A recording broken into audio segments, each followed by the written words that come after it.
ഇന്ന് തന്നെ ഡൗൺലോഡ് ചെയ്യൂ. കാണൂ നിങ്ങളുടെ ഫേവറേറ്റ് ഷോസ്.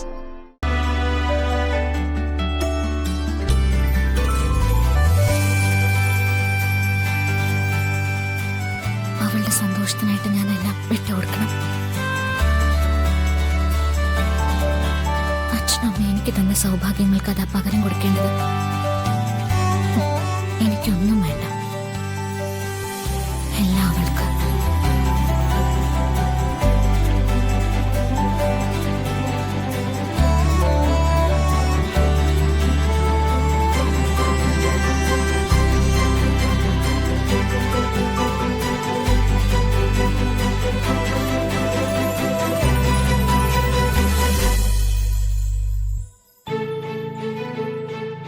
എന്താടാ? ഒന്നുമില്ല മുത്തശ്ശി. എവിടേക്കെങ്കിലും ഒന്ന് പോയാലോ എന്നുള്ള ആലോചന വീണ്ടും. ഇപ്പൊ ഞാൻ കാരണം അയാൾക്ക് സ്വസ്ഥതയില്ലാതായി. സ്വസ്ഥതയില്ലാണ്ടാവും. നിനക്ക് സ്വസ്ഥതയില്ലാണ്ടായത് എങ്ങനെയാ? അവളോടുള്ള പ്രേമം കൊണ്ടല്ലേ? അത് തന്നെയാ അവളുടെ അവസ്ഥ. നിന്നോടുള്ള പ്രണയം കൊണ്ട് അവൾക്ക് സ്വസ്ഥതയില്ലാണ്ടായി.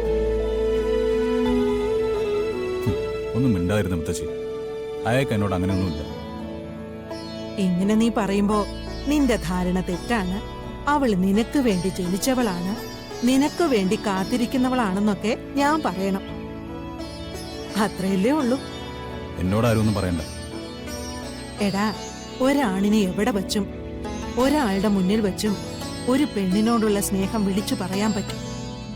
പക്ഷേ പെണ്ണിനങ്ങനല്ല. കുഞ്ഞുനാള് മുതൽ ഒരു പെൺകുട്ടിയെ വളർത്തുന്നത് ഒരുപാട് നിയന്ത്രണങ്ങളോടെ. സാഹചര്യം നോക്കാതെ ഒരു പെണ്ണ് പ്രവർത്തിക്കില്ല. ഒരു നല്ല പെണ്ണ് ഒരിക്കലും അങ്ങനെ ചെയ്യില്ല. അങ്ങനെ ഒരു സാഹചര്യം നീ അവക്ക് ഉണ്ടാക്കി കൊടുത്തു നോക്ക്. അവള് പറയും നിനക്ക് വേണ്ടിയാ അവള് ജീവിക്കുന്നതാണ്. മനസ്സിലായോ? നിന്റെ ആഗ്രഹങ്ങളെക്കാൾ അവളുടെ അവസ്ഥകളെ ബഹുമാനിക്കാൻ പഠിക്കണം. ശരി മുത്തശ്ശി.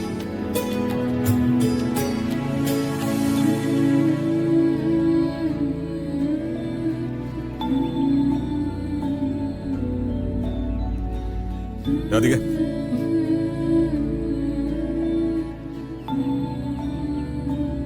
എന്താ? ഇപ്പൊ ഇവിടെ ആരുമില്ല.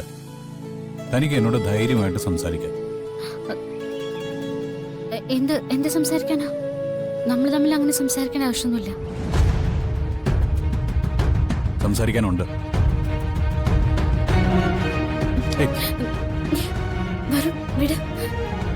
ഞാൻ വിടില്ല. എന്റെ ചോദ്യങ്ങൾക്ക് കൃത്യമായി മറുപടി പറയാതെ തന്നെ ഞാൻ വിടില്ല. വീടാനല്ലേ പറഞ്ഞത്?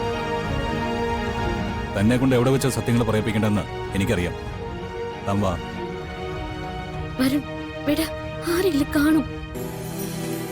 ആരും കാണാത്തൊരിടത്തേക്കാ തന്നെ ഞാൻ കൊണ്ടുപോകുന്നത്. അവിടെ വെച്ച് തനിക്ക് തന്റെ മനസ്സ് തുറക്കാം. വരാനിങ്ങോട്ട്.